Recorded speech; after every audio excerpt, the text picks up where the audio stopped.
what is this? Dude, you're on Instagram Live. You already started the show. No. I mean, what's in this cup? What is this? That's my coffee. What do you mean? What is that? This looks like a dessert. There's whipped cream. There's chocolate. It looks amazing. Can you guys see this? Well, I guess they can see part of it. What's the big what? You're acting like my coffees don't always look amazing. They don't always look amazing. Well, this one my wife made. Those ones always look amazing. Oh yeah, she makes a great cup of coffee. Yeah, I'm aware. Mine generally aren't that great, to be honest. Joining us already. Maybe. We'll see. You think Joe's gonna be able to just get right in? Look at that. There he is. Yeah. Hey, Joe, I don't see you. Where are you? Are you doing your John Cena thing? Hey, Jeremy, show Joe the coffee. Don't you got to do the show him the coffee? All right, let's see the coffee, y'all. Ooh. Yeah. You guys gonna open a coffee shop or something? I mean, it's not today. Maybe someday. I wouldn't do it right now, y'all. Just saying. Why not? There's like a lot of coffee spots right now. Yeah, but they'd probably do it better. Plus, it's a great time to open a small business, Joe. America's back. I know it's a great time, but I'm just saying right now. Yeah, America's back. The world's healing. Tell you what.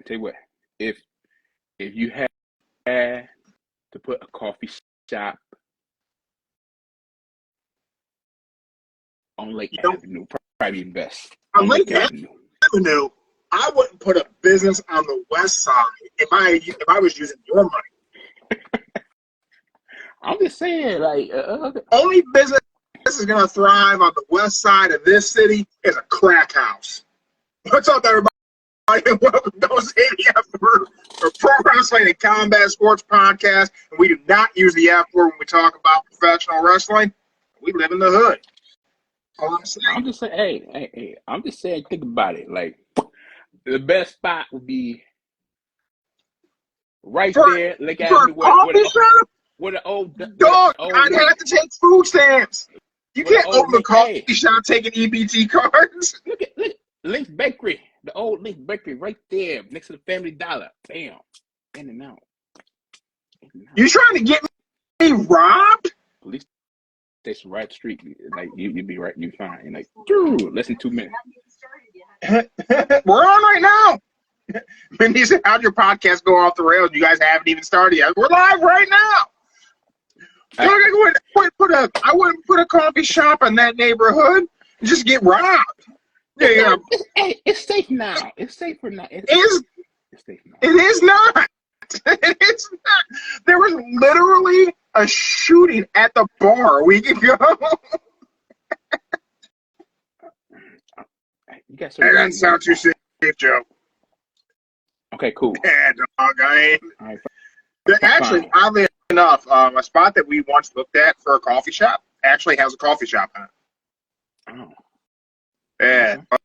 Across from the college. Oh, right there.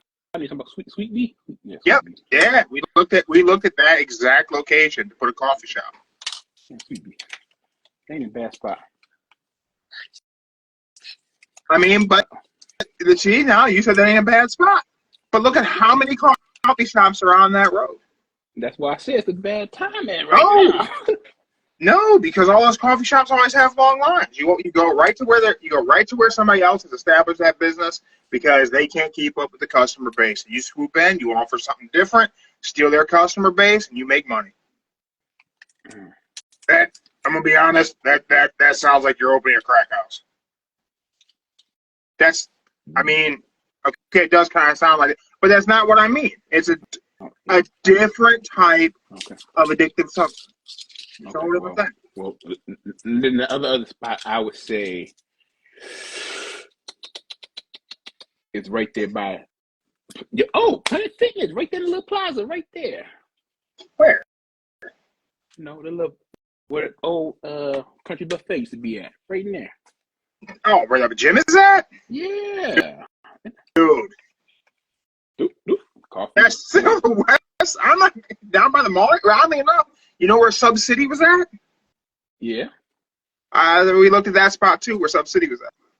Yeah. Well, Sub City was still in limbo, where they were going to put they're going to stay there, pay their rent or not.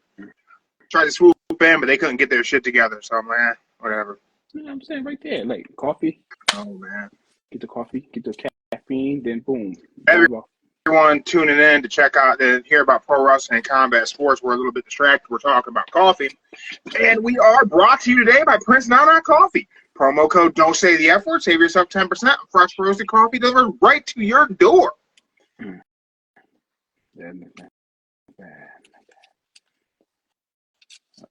I don't know, Joe. I don't know that our fair city is the place to necessarily open up a coffee shop anymore. There was a time where we were like real close. I don't know. I'm just saying. I would say they would be like the only two good spots that ain't got a coffee spot. Just got a little busy. Okay. Man, that area by the gym, that ain't that busy. I don't think there's enough. I don't think that gym generates enough traffic to make enough money for me to put a coffee shop there. I'll be honest. I'm not 100% confident that anywhere has enough foot traffic where I would make enough money for me to put a coffee shop there. Dad, I need to answer this, okay? The answer. Unless there's some way I could do it and not be totally dedicated to the business.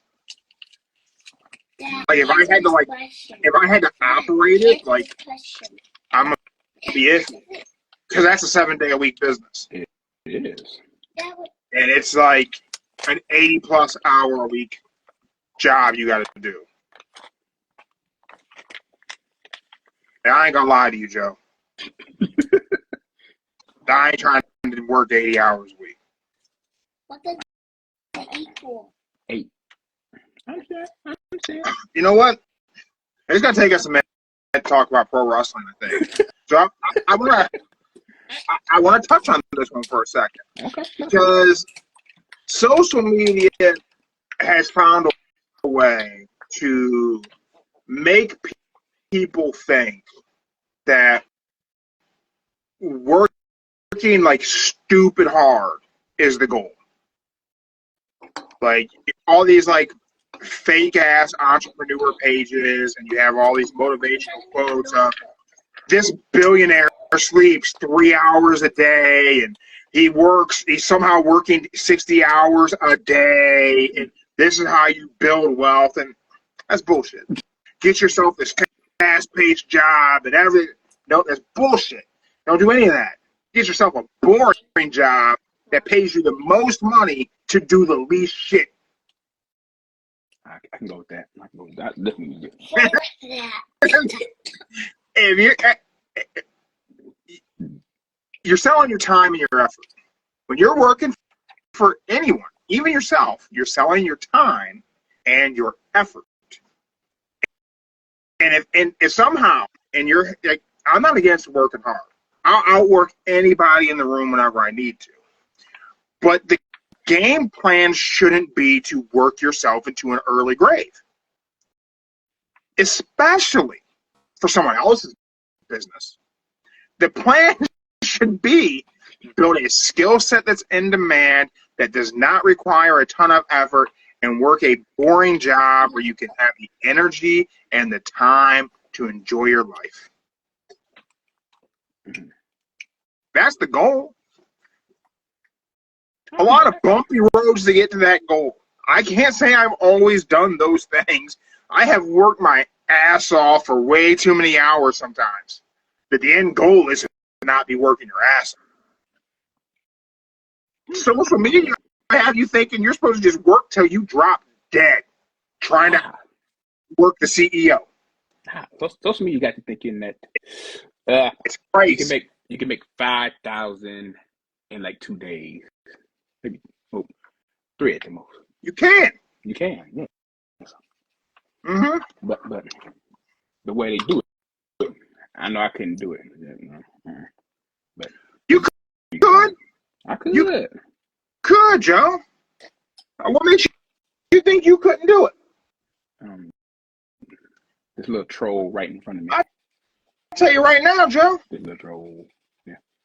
For $5,000 a day, you can subscribe to me and my OnlyFan right here.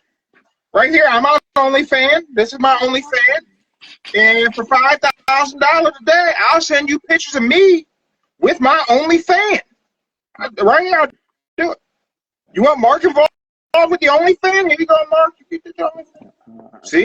Yeah, right there. That's free. You gotta subscribe now. Get the butt out of here, girl. $19.99 a minute. Nah, but still.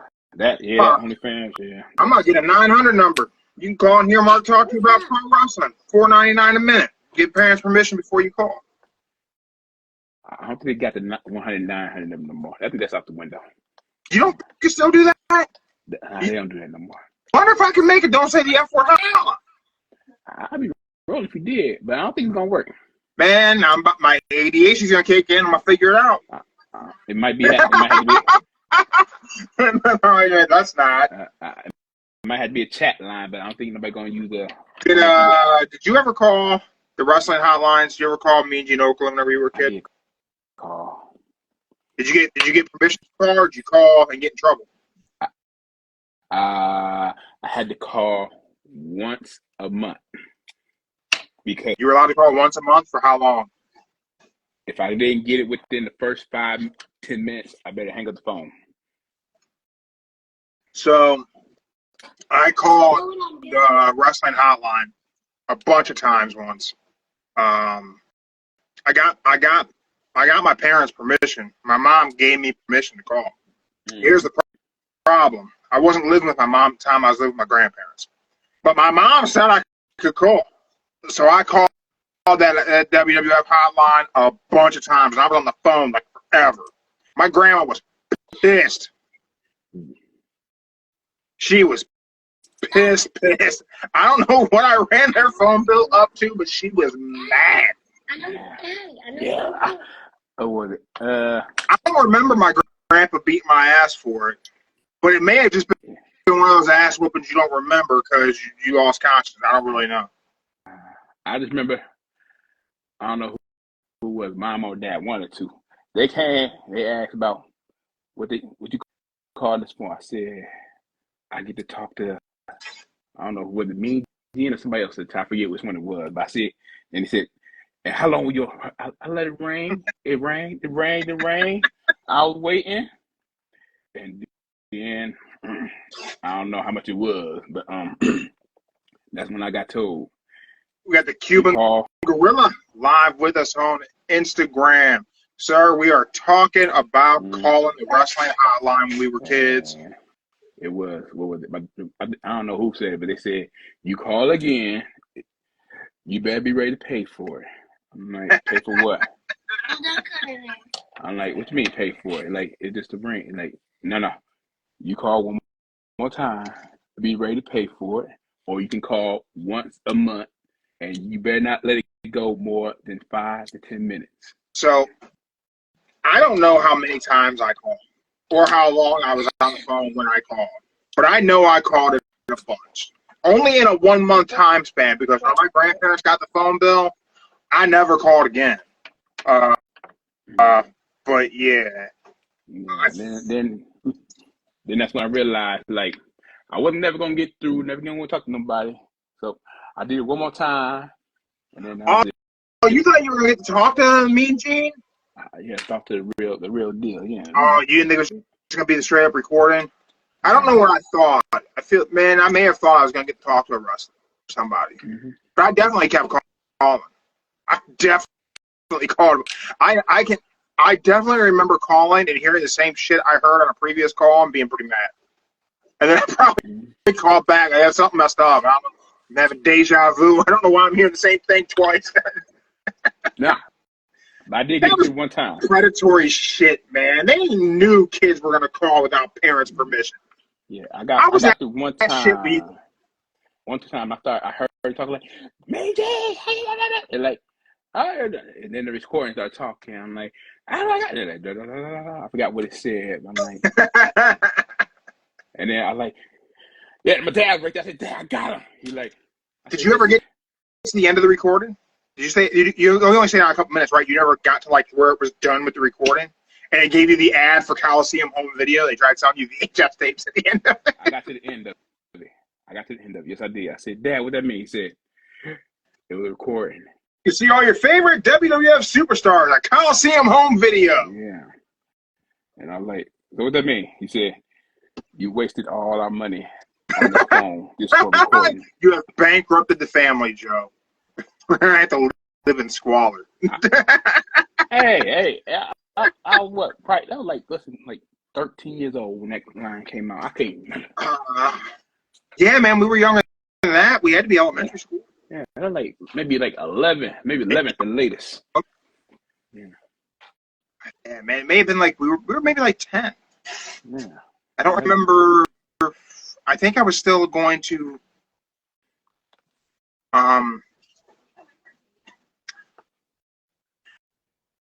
Did you hear her? No. What did she say? She said, "Yeah, we weren't dating yet, so clearly I must have been under 10." I'm trying to think. What was the school I went to? Oakwood. I think I was still in Oakwood. Okay, Oakwood. All right. Yeah, so I would have been like 10, maybe 11 at the oldest. I think it was like 10 or younger. Yeah. So if you ever called the WWF hotline whenever you were a kid, feel free to drop a comment. Let me know how much trouble you got into, and then let me know if we need to have Mark set up with a 900 number. Share wrestling updates, and everyone can pay $4.99 a minute for the first minute, $2.99 for each additional minute. Yeah, the 900 numbers are gone. It's out the window, so it would be a waste. There's got to be an app. I bet you there's an app where you can have a 900 number. Well, you know what, though? You can subscribe to people's shit on Instagram. Yeah. That's basically a 900 number. And that's about it. That's the best way to do it. Such a scam. I don't understand how legally they were able to do that shit. I really don't. I don't get it. There's no. As long as they had the one, as long as you had the one in front of the rest of the 9-digit numbers, you can get through anywhere. I just feel like they knew they were clearly marketing that shit to kids, and it was always going to be a scam. They were always going to keep you on the hook to stay on the phone longer. And, like, they knew kids were going to be the ones, like, calling. And they knew we weren't going to get parents' permission. It's a book. Just my opinion. But I would say the one thing I got killed the most was I ordered pay-per-view. That was it. You order wrestling pay-per-view without permission? Let's just see. It was one of the things, like, it came on, had their remote. I said, can we watch? I don't know what pay-per-view it was. They said, go ahead, watch it. My dad said, go ahead and watch it. Clicked it. We watched it. So then that's when it got like, it was 10, but then that's when it went to 40. It went to 40. Yeah. That's when it was at the 40. So my uncle would order the pay-per-views at my grandma's house. And he was allowed to do whatever. They would spend whatever money on it, on his punk ass. But, let me want a Reese cup and it's the end of the world. But my mom let me order some wrestling pay-per-views a few times. Here was the problem with that. Cable was in my name. She knew we weren't going to pay that shit, and it was in my name.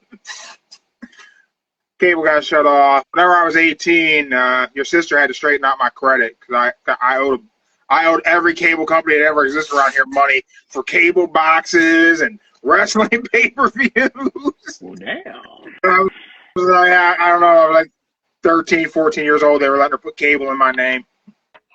That's okay. I had to let you build my name. I definitely had a whole bunch of those CDs you could order in the mail, end up being ordered in my name. Oh, yeah? You get like 400 cassettes or CDs for $8.99 or whatever that shit was. Oh. That definitely happened. I ordered from them. I ain't gonna lie, I ordered. That was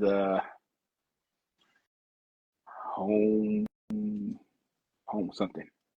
Yeah, I don't know what that was called. I got them CDs for 8 cents. I ain't gonna lie. I got Columbia House. I know Columbia House, bringing you the best in entertainment. Yeah. Hope we don't get copyrighted for that jingle. I remember I had an aunt who got furniture from one of those furniture rental places in her dog's name. Yeah. I can't remember what that dog's name was, but I remember they rented the furniture in the dog's name. That is fun. That's the first right there. Yeah, because they had a vet bill or something that had the dog's name on it. They used that as a proof of ID to get the rent furniture. Your sister's losing her shit in her office. Hey, that's a first. I mean, it's my family. Nothing surprising. Hey, I can understand like putting your dog as your life insurance policy, but or something like that. But I mean, wasn't nobody living in that house going to get credit anywhere. That wasn't going to happen. I believe it. That's crazy. All right, let's see. We talked about coffee shops, crack houses, 900 numbers, credit fraud. All right, let's talk pro wrestling. All right. All right. Before we get into the week of pro wrestling, that's coming. I have a question for you, Joe. What's up? Who is the most important wrestler in WWE and AEW today? Who is the most important? Ooh. Today, like today. Yeah, you can factor in everything that's happened in the previous week. If that helps leverage anything, because we're going to be all over the place because it is 5:20 on a Sunday. So if you don't know what's happened already in the week of wrestling, I mean, I have no idea how you even found this podcast. You got to kind of know some of the shit that's happened to hear my big head talk about it. So there might be some spoilers if you haven't seen anything. So there's that. Okay. Who's the most important in WWE, in your opinion? Right now, I would go with the most important. I would say probably Roman on WWE side. Roman. Wow, you think it's Roman? I think it'd be Roman on WWE side. Yeah. You know. So I bring forth this question because this question was asked on Bleacher Report. So you think it's Roman Reigns?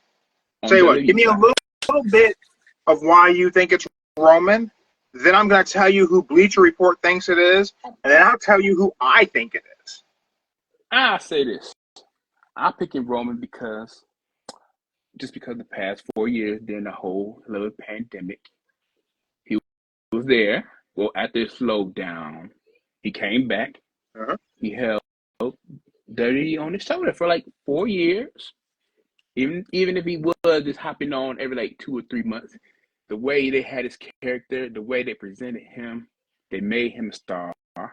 He went from a baby face to the heel that everybody wanted him to be. Everybody thought he'd be sucked as a heel, but he proved everybody wrong.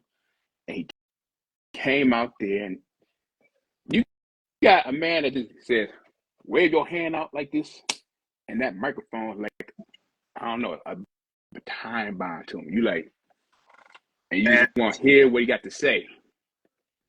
Roman Reigns, with Paul Heyman at his side, did a fantastic job of reinventing himself in a way that was a complete 180, but it didn't seem like an unnatural, like forced, like change in character and presentation. And I will will say, man, like if you would have told me in January of 2020 that by the end of 2020, Roman Reigns was going to be the guy I was most interested in seeing what he had going on in WWE, let alone 4 years later that he would be a guy I was keenly interested in, I probably would have told you were out of your mind. January 2020, Roman Reigns was covering Baron Corbin and dog food. Mm-hmm. So I will say, you make a strong case for Roman Reigns. You make a strong case, and it seems pretty obvious to me. A lot of the main focal story has been the bloodline for 4 years. And ideally, Roman Reigns is the nucleus of that story. I think that's kind of a big bet. Remember, I'm thinking about who the most important guy in a promotion is. I think about who's the nucleus. What's the center? What's the thing that makes everything else exist? Bleacher Report's argument is that Cody Rhodes is the most important man in WWE. I had a feeling it was going to be Cody. You had a feeling it would be Cody? Mm-hmm. I think there's obvious reasons why you would feel like why people may feel like it's Cody, right? He went out there on his own. He distinguished himself as the guy in another organization, made another organization. Let's not bullshit it. No Cody Rhodes. There's no AEW. Yeah. Period. If there's no AEW, I argue that WWE wouldn't even be good today. I will stand firmly on the hill that I created, that this is the elite era of WWE. I will die on that hill. WWE is more AEW than WWE is WWE. If that makes any sense. It does. It makes sense. And that can't happen without Cody Rhodes. Right. They make the argument that Cody Rhodes is one of the biggest things to the last couple of years was Cody Rhodes finishing his story. You got the cover of the 2K video game. Finish your story was the mantra for 2 years in WWE. Just finish the damn story. Now, I think they make a lot of sense. Cody Rhodes sells a lot of merchandise. He absolutely does. So does Roman Reigns. So do a lot of people, though. Larry the Dog sells a lot of merch. I don't think either of those guys are the most important guys in WWE today. Okay. Today. Have they been? They have been. But today, it's not Roman Reigns, in my opinion.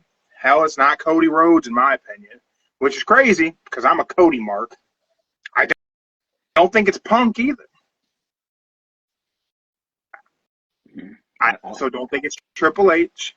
I wrote that. I thought I was going to say it was Triple H. I got two people. I think you might. Who do you think I think it is? Okay. Just because I know you, I would say your two would probably be either Drew or Bronson Reed. See, I'm a big Bronson Reed fan. Big Bronson Reed. But no, don't think it's Bronson Reed either. However, there's someone who's currently involved in a story of Bronson Reed. I think today, the most important guy in WWE is Seth Rollins. If I look at everything, if I look at Roman Reigns' reign of being important, there's an ever-present thorn in his side. And that's Seth Rollins. If I look at Cody Rhodes, there was an ever-present thorn in his side, and it was Seth Rollins. If I look at the guy who's been thrust in with the bloodline, the other Paul Heyman guy, that's CM Punk. And what's the feud we've yet to get? Seth freaking Rollins. everyone has worked a program with Seth. Yeah. As much as everyone has hated Roman Reigns, everyone has hated Seth Rollins. But there's one guy Seth hates more than he's hated anybody, and that's Roman Reigns. Seth is the guy who could turn every top guy into a mid-carder in an instant. They could throw Seth into the Bloodline program and have him turn on Roman Reigns and cost Roman Reigns War Games. They could throw him into the title picture of SmackDown for no explainable reason, and he's a believable contender for Cody Rhodes' world title. They could throw him into a program with Gunther, and you could think, that's it, Gunther ain't making it to Mania with that belt. Seth is the most believable adversary for everyone, and he could be the baby face in the program, or he could be the heel. It's all a matter of whether he lets them sing or not. He's been the workhorse champion. He's been the guy to show up on every show. He made the IC title important. He can be a heel, a baby face. He could probably be a heel on Raw and show up on SmackDown as a baby face all in the same week, and we would believe every bit of it. Sometimes he dresses like a moron. Yes, he does. But man, I think WWE might revolve around Seth Rollins. I think it's just not right in our face. Yeah, that's a good point. If something happened to any member of the Bloodline and they were injured, you could plug Seth into the story.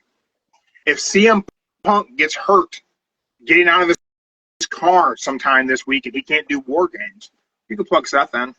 If KO chokes on something at a concession stand and he can't make Survivor Series against Cody, Seth can step in. Yeah. And he works in every one of those scenarios. Ooh, if somebody wakes up and realizes Damian Priest going after the title he just lost doesn't make a hell of a lot of sense, you can have Seth go against Gunther, and it's believable. Right? Well, they both for the title shot, so yeah. When it comes to AEW, Joe,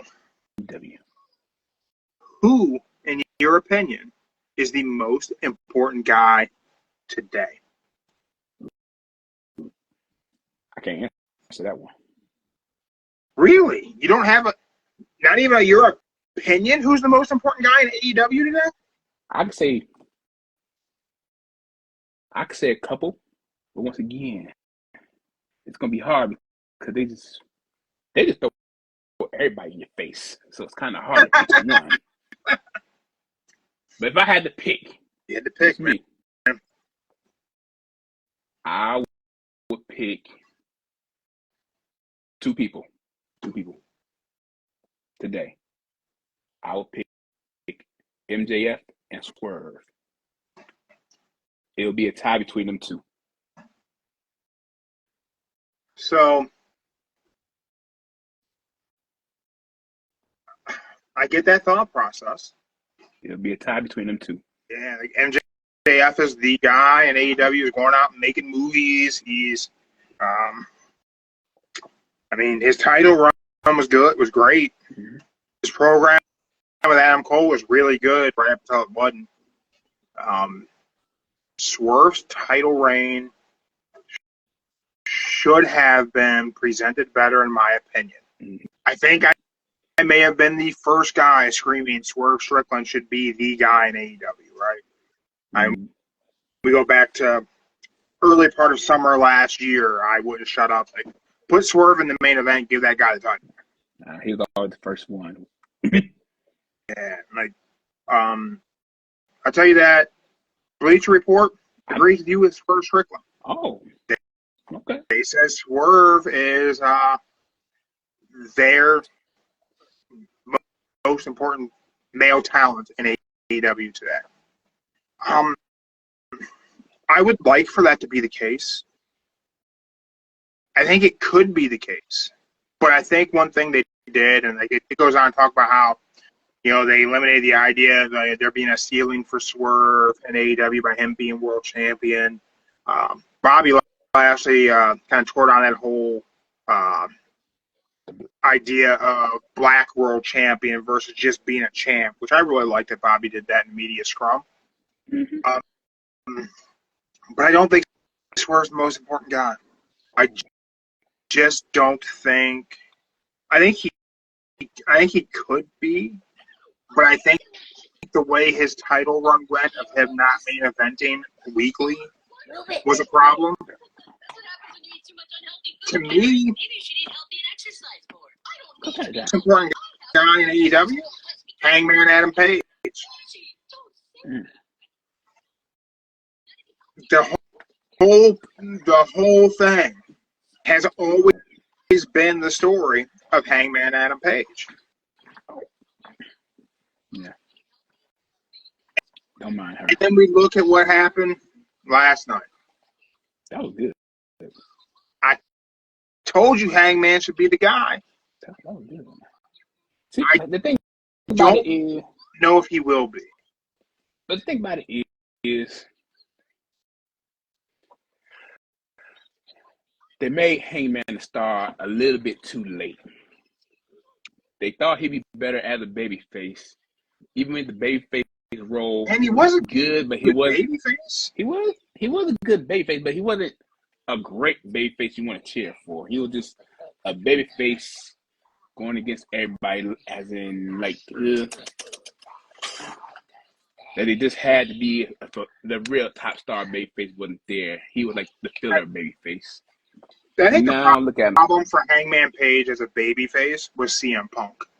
I think AEW failed to recognize the opportunity of Punk because Punk wanted to be loved, and Tony Khan wanted Punk to be loved in AEW. That after that Hangman Page promo, there was an opportunity to turn Punk heel, and Punk should have been presented as a heel then. Especially after the media thing. I mean, Hangman Page's promo on Punk, and Punk can say Hangman went into business for himself. That promo was good. It was so good that Seth Rollins did it. Seth did the Hangman promo in Cleveland. Yeah, he did that too. Yeah. Hangman said he was there to save AEW from CM Punk, and Seth Rollins said the same thing about WWE. They should have flipped it, should have made Punk the heel in the story. And Hangman should have won. That's a fumble on AEW's part, but I get why they fumbled that. Of course, they were going to put the belt on CM Punk, whether they should have or not. You got Tony Khan looking at his childhood hero. Yeah. It's what he was going to do. It's probably what everyone would have done. I don't think there's anyone who would have booked CM Punk returning to wrestling after 7 years and not booked to put the title on him. Hangman Page as a heel is way better. He's such a better heel. Yes. That's what I said. They waited too long. So we're going to bounce around a little bit here, just like we do. Let's talk about that main event, Full Gear last night. Mox versus Orange Cassidy. Mm-hmm. Good match. It was good. Not a great match, but pretty difficult to follow Kyle Fletcher and Will Ospreay anyway. We'll get to that. But let's talk about the main event. Did you enjoy that main event?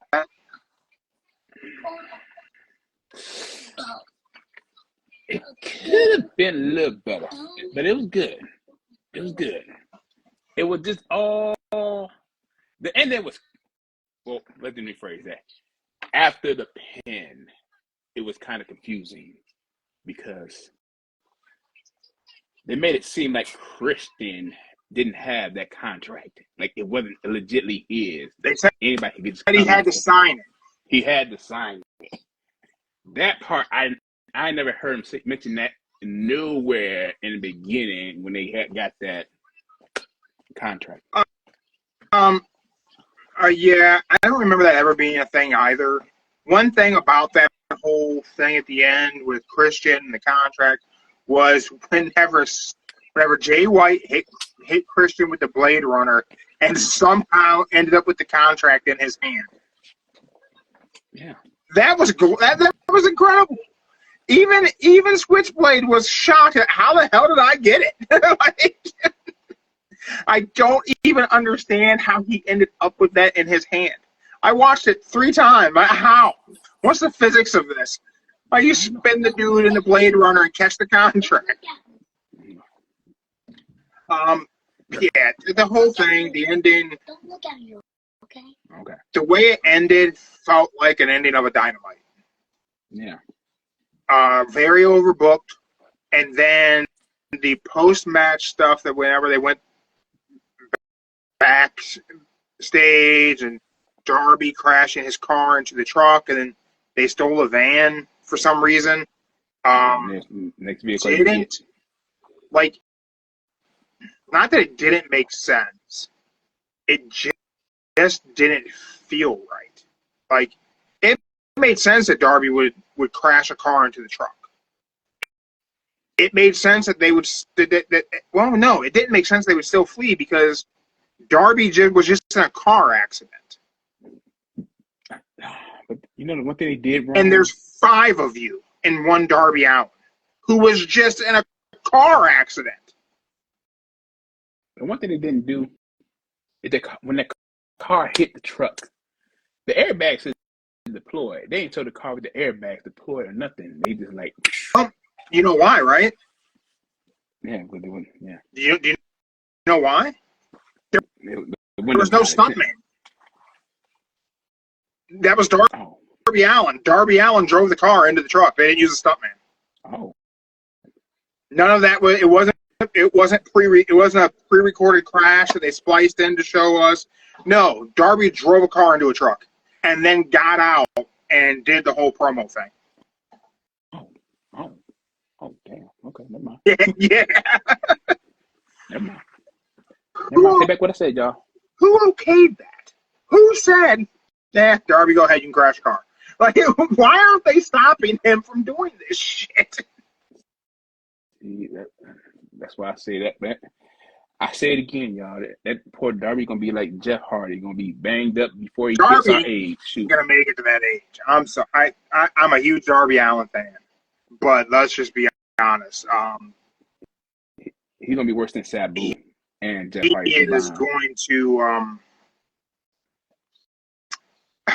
It's gonna be a short career because you just can't go at this pace for a long time. And I don't think he knows how to hit the brakes. Figuratively and literally, clearly. Mm-hmm.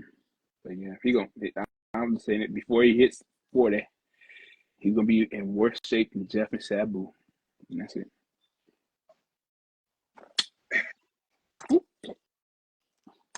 I want to kick back to WWE really quick, and then we'll go back to talking about Full Gear.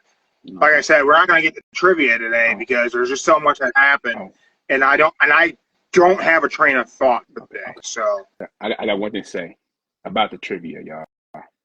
In my honest opinion, I can only get 4 questions for war games, y'all. That's all I get. There's not a whole lot of great stuff that's happened in War Games over the years. Just to be honest, like it's a match that has a ton of nostalgia that it doesn't deserve. Just saying. There was like literally like only 4 things I could literally find that was interesting, but I don't know if I'm gonna put them 4 things in there, so I might have to take them out because it. And the worst part about it is when you go look for War Games, it's all combined now with Survivor Series War Games. So there's no more Survivor Series. There's no more War Games. They're all together. So that was tricky. I feel like only two important things really happened on SmackDown. So I just want to address those and ask a question about one of them. Well, Okay. I guess, whatever. Cody Rhodes, Kevin Owens, not really a face-to-face because KO stayed in the crowd. Mm-hmm. But how does this work? Because, I mean, Kevin Owens is right. He's right. He was right. How's he supposed to be the heel on this? Everything Kevin Owens said was correct. He did fight the Bloodline for over 4 years. He did stand alone fighting the Bloodline with no one by his side. They did try to take away his career. Then Cody shows up and he stands by Cody's side for Cody to fight the Bloodline. He tried to help Cody win the first time against Roman, and then he stood there with Cody and celebrated his victory as he finally finished his story. And then Cody goes and helps Jey Uso, then teams with Roman Reigns. Mm-hmm. Kevin's right. Yeah. So how's he the bad guy? Simple. You want to know how he's the bad guy? How is he the bad guy? He's the bad guy because he took out one of his good friends with the most dangerous move that's been banned from pro wrestling. And he's the bad guy because he was able to speak his mind, let the world know why he turned on Cody. He let everybody understand that he tried to be your friend. I don't think he turned on Cody. I think Cody turned on KO. Cody teaming with Roman Reigns is a heel move. But you got to look at it. The world believes Cody is the number one babyface right now. And I'm saying you, but I'm saying the world says he's a babyface. And now the world saying KO is back to being Kevin Steen, the heel. And he is going to do whatever it takes to get that title or to destroy Cody, for which I feel that they're going to just make Cody be over like a world champion and beat KO and try to talk sense into him. But then Cody brought a good point. He said, you could have pulled the trigger at Crown Jewel, but you didn't. Because that's when he called him he called him soft right there. He should have did it. Which he should have did it. But yeah, he was kind of softy. But then he realized, KO realized he made a mistake. He shouldn't have been soft. He should have just hit him. He should have hit him. But He should have. He should have went after the win. But then, as you look at it right now, if you look at Kevin Owens' mind frame right now, he did everything for the fans. Tried to take out the bloodline by itself. He did it for the fans, and now the fans turned back against him and go on the goody feature story.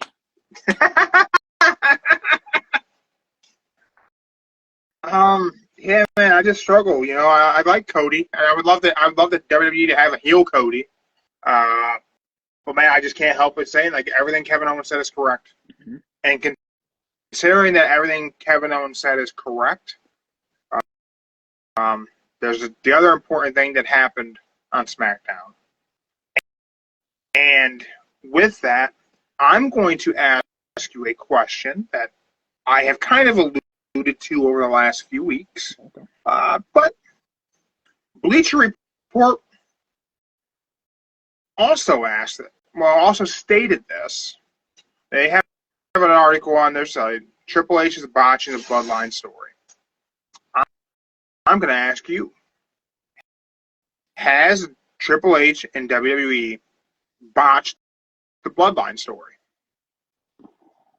Because on SmackDown, we had a returning Paul Heyman present Roman Reigns with the fifth member of the Bloodline.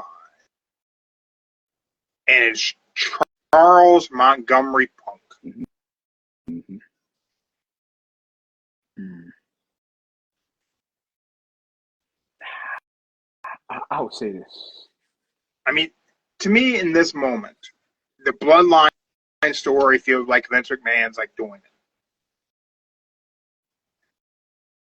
Roman Reigns was the ultimate heel. He goes away for a few months. He comes back and he's a babyface. He reforms his group. They got new merchandise to sell. Jey Uso won a title, loses the title, put him back with the group we pulled him out of. Throw in a random guy who doesn't make a whole lot of sense. I mean, yeah, sure, Punk has the Paul Heyman connection, but he doesn't have a Roman Reigns connection. Other than the fact that he did say that he acknowledges Roman Reigns as tribal chief upon his return.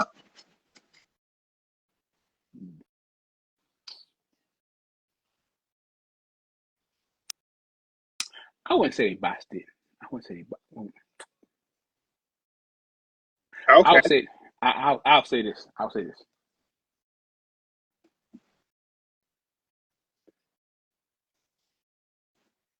The Bloodline ran a good course.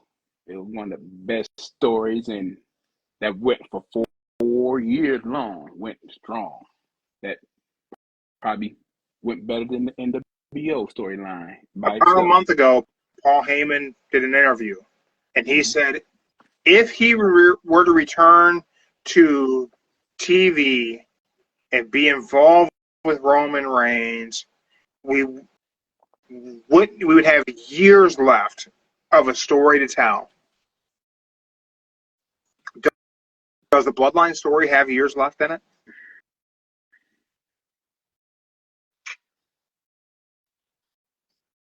I would say it got 1 more year left in it. One more, probably just one more. Just one more year, and then let it get to the 5-year mark, and then bam, that'd be it. 5 years. Is Solo Sikoa a believable adversary for Roman Reigns?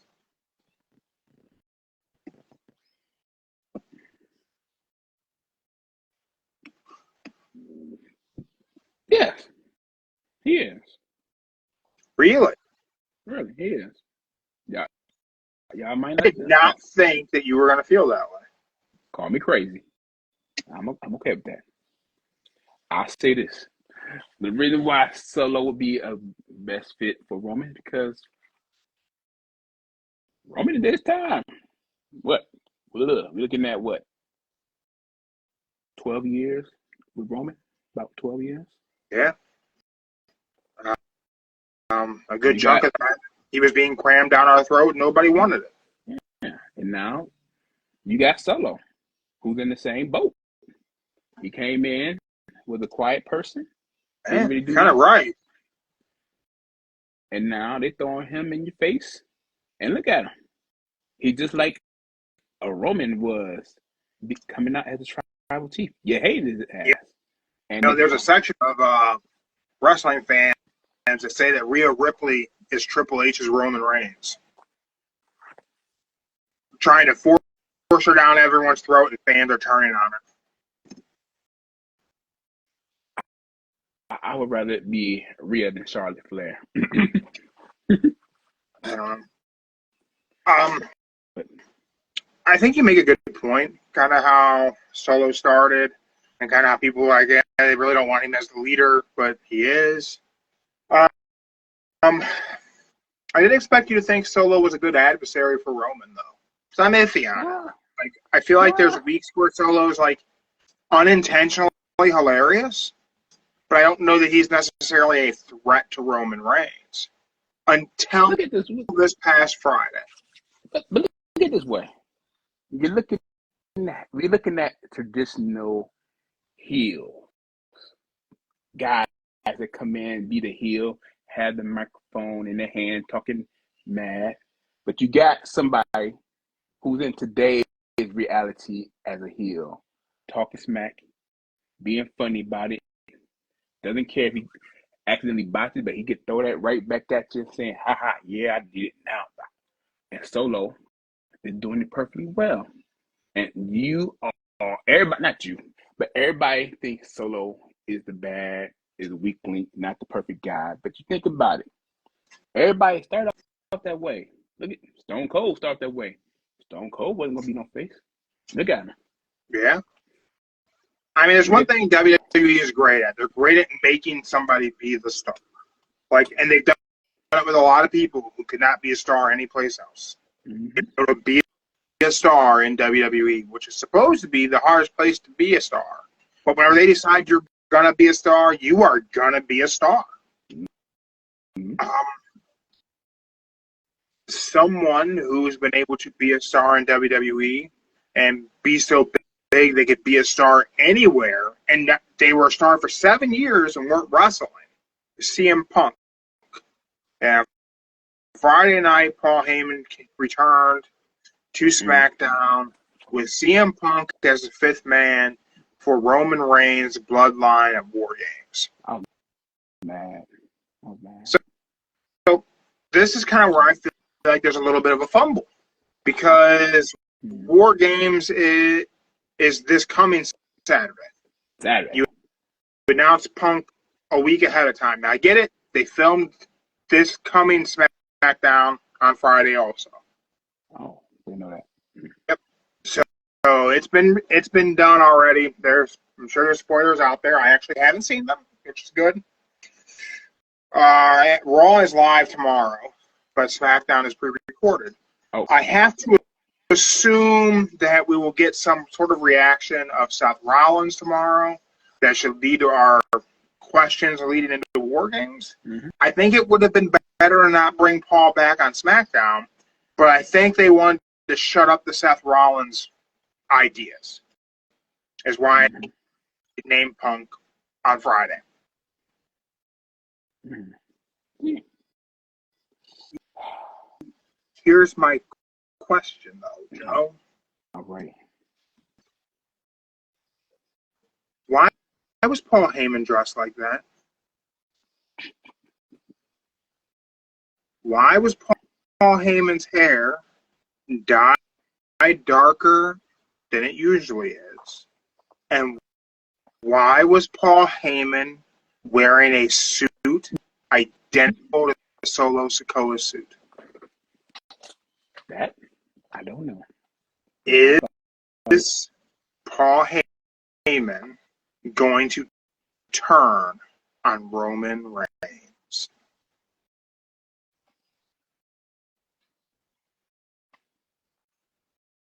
I would say this.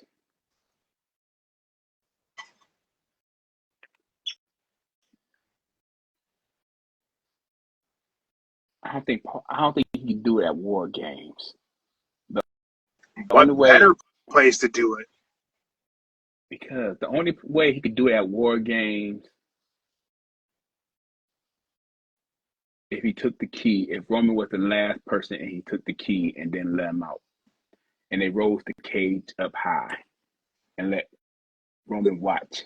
Just left him in the shark tank, in the shark cage, and I think there's a lot of questions around Paul Heyman, Joe. Why couldn't Roman call Paul? Why was he dressed like that?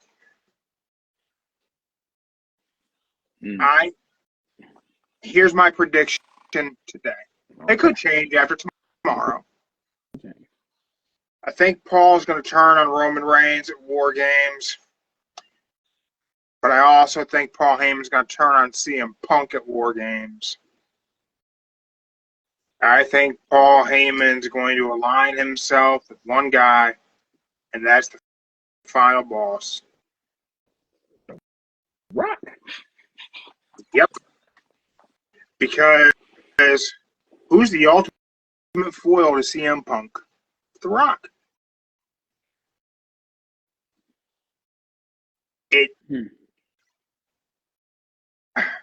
Roman did not protect Paul from Solo. Punk didn't protect Paul from Solo. But additionally, Punk left Paul for a decade.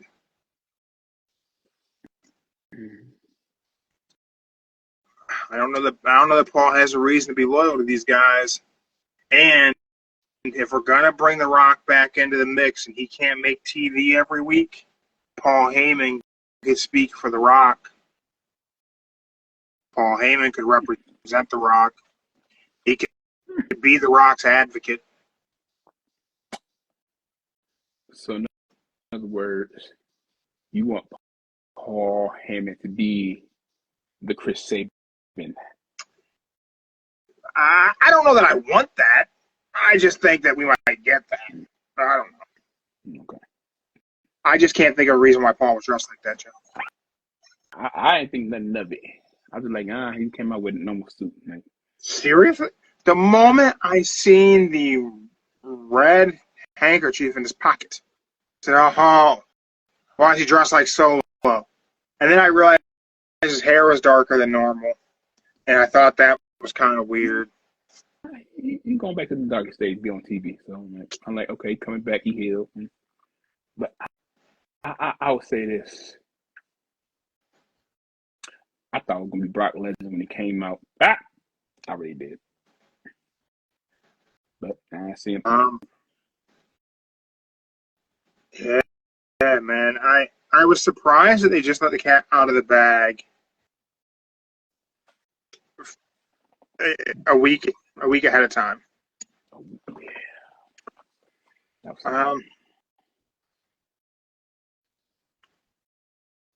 So we talked about the Full Gear main event. Mm-hmm. Overall, it's rated a B average on Bleacher Report from the community. 38.1% gave it a B, 26.6% an A. All the rest were just kind of a little even all over the place. I give it a B. I say B sounds reasonable. I thought the main event was all right. I didn't think it was super fantastic, but I didn't think it. I also didn't have anticipation for it to be that fantastic. I mean, Mox does his best matches have been in AEW compared to Dean Ambrose matches in WWE, so you knew it was going to be physical and hard hitting. I wasn't sure if we were going to have Orange Cassidy do the Orange Cassidy things, the stupid little kicks and all that stuff, or if there was going to be a noticeable change in his style. A little mix of both. I didn't like that they kept the comedy stuff in there for this particular match, but I get it. That's what the character is. Yeah.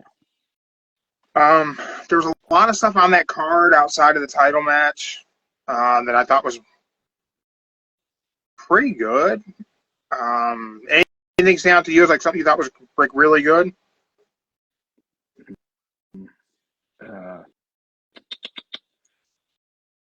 Christian Cage and the Jay White match. Oh, you mean Hangman Page and Jay White? Yeah, Hangman. Yeah. That match was really, really good. I didn't think that Hangman was going to lose that match. Mm-hmm. Which made it a little bit confusing for him to lose it and then come out at the end to seemingly like have an interest in the world title. You just lost. You lost to Jay White. How are you going to interject yourself into the world title picture? I don't really understand that. That's what they do now. It's like, but I would say just how they at the end of the match, how they did their little moves. He caught him and got him in the switchblade. That was sweet. That was like.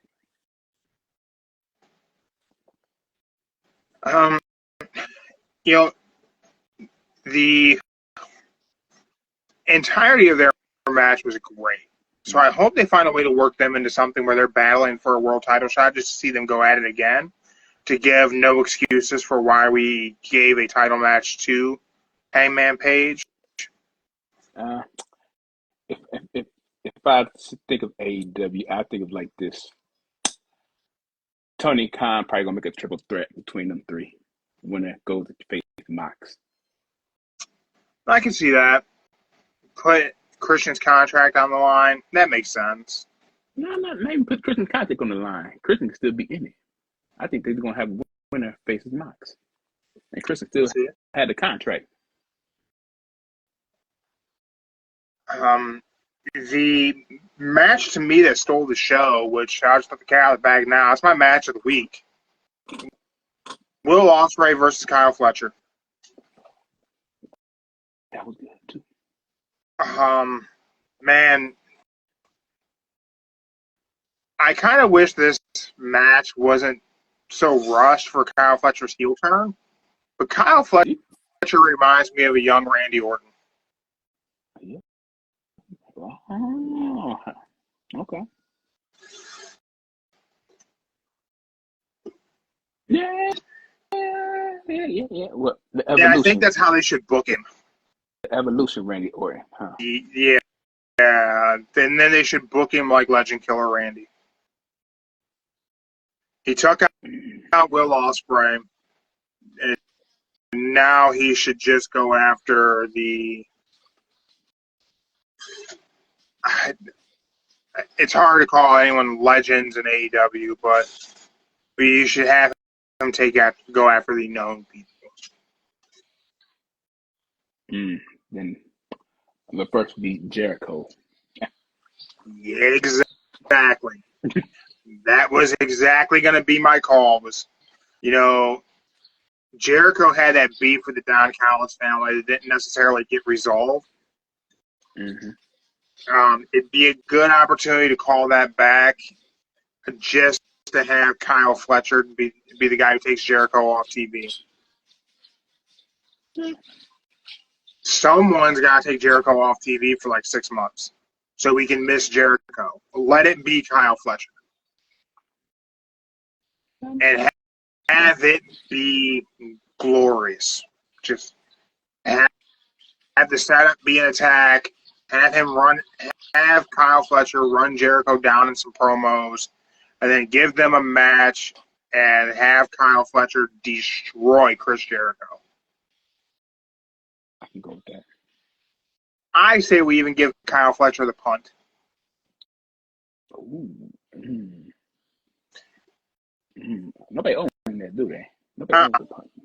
No, and I don't think Jericho is going to take whatever the hell that finisher was he hit Will Ospreay with in the corner last night. Oh, that was great. Jericho's not going to take that bump. Because the physicality of how he spun Will Ospreay around for Ospreay to land on his neck on the turnbuckle and then fall safely into the ring, I don't think Jericho's going to do that. I thought he hit his shoulder when he moved. I thought it was whatever it was, it looked funky. Yeah, it was. But yeah, I think that was an A+ match. You can combine everything WWE did on every single show they have. It does not compare to that match. Yeah, and I'll have to agree with you on that one. Yes, that was the great match of the week. So I definitely have to agree with you. Yeah, Kyle Fletcher is my wrestler of the week. That's my match of the week. I wasn't feeling it of the night was that TNT title match. Oh, okay. What'd you think of that? Jack Perry versus Danny Garcia. Danny Garcia is your new TNT champ. See, I think Jack Perry as the TNT champion. I ain't gonna lie, Jack Perry was better off with that belt. But then again, I can see why they want Garcia to start building him up to be a champion. So that's kind of their little mid-card belt, y'all. It's kind of like the mid-card belt. So, you got to start. I was going to ask you this. What is the mid-card belt of AEW at this point? So we didn't have, it used to be the Intercontinental title was your mid-card belt, and it was your, secondary main event. It was the match before your world title match. Mm-hmm. Granted, now it's not that way in WWE anymore. Your U.S. title is not defended directly before your world. It definitely is the middle of the card. But I don't know what the most important secondary title is in AEW. Is it the TNT title, or is it the International Championship? Because I felt like the Ricochet Tashida match felt more important than the Jack Perry Danny Garcia match. I would say this. You would go TNT, Intercontinental, whatever it's called. What's the one Okada got? I forgot. He got a belt too. That's the Continental one. That's the one for the Continental Classic is the one Okada has. Okay, and the one Ricochet and fought was the Galactic. That was the International. Okay. All right. Right? So we'll go with. Okay, so we'll go with. I think I'm right. Okay. So I'll say this. We'll go TNT, then Okada's belt, then the one Ricochet and fought to the World Heavyweight. There you go. So they announced the Continental Classic is coming back last night. Yes. Oh. So the one Ricochet and fought for was the international title. So that means, the Continental one is the one that Okada has.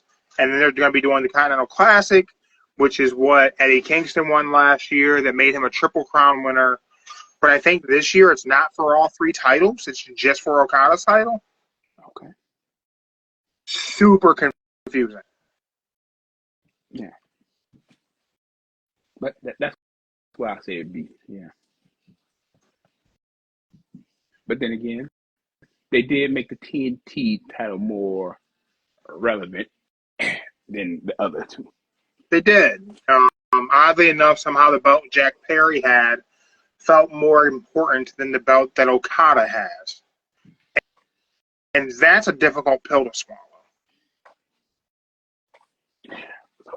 So I can't really say which out of them three belts, which one would be the most important one.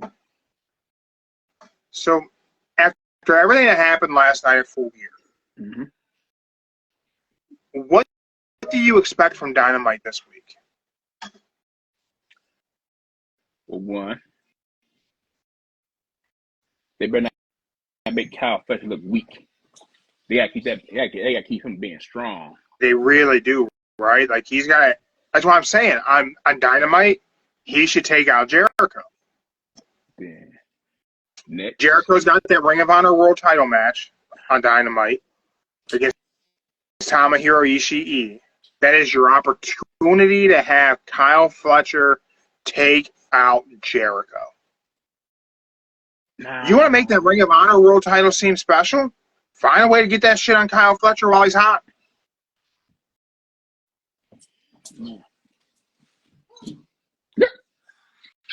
I just could do it. Oh, Lord. Imagine Jericho beats Ishii on Dynamite, and then Kyle Fletcher comes out to the ring, attacks and challenges Jericho.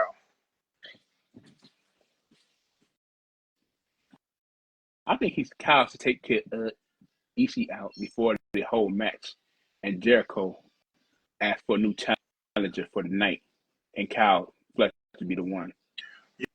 You want to put that? You want to put the ROH title on Kyle Fletcher on Wednesday night? No build. That's what they do. Who?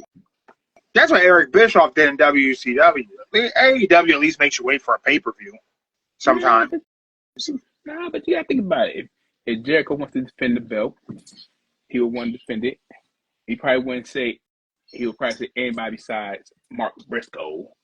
And there you go. I say you let Jericho beat Ishii. Then you let him cut that promo, and then Kyle Fletcher answers the call. Hey, I'll step up. I'll face Jericho. But then have him whoop the piss out of Jericho on Dynamite. He's got the Don Callis family. That can prevent the what are Jericho's disciples called now? The Learning Tree something. Well, Jericho's the learning tree. What are his friends called?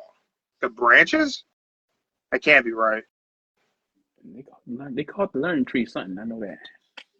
But I don't know. Well, irregardless, Kyle Fletcher should take that Ring of Honor title off of Jericho and send Jericho off of TV. Yeah. Who's going to challenge Mox? Ooh, okay. Now, right now, no one in the Elite other than Okada has a title anymore. Just going to point that out. The Bucks lost their belts. Jack Perry lost his. Hangman seems to be standing alone as a member of the Elite. I would say Jay White should challenge Mox first. Oh. Jay White. I mean, it makes sense. He beat Hangman. Pick them up, girl. Yeah. Jay White should be the first one to call out Mox. I agree with And I think that's the I would say Jay White be the first to call him out. And then that's when you have Kristen comes out and says, what makes you think you deserve a title shot? Da-da-da. And then, boom, that's when the Hangman comes out. Come on, get it out. That's what it should be. I like it. Joe, what's your overall grade for Full Gear? I agree with everybody. I give it a B+. I agree with the B+ as well. I think it was a good show. I think that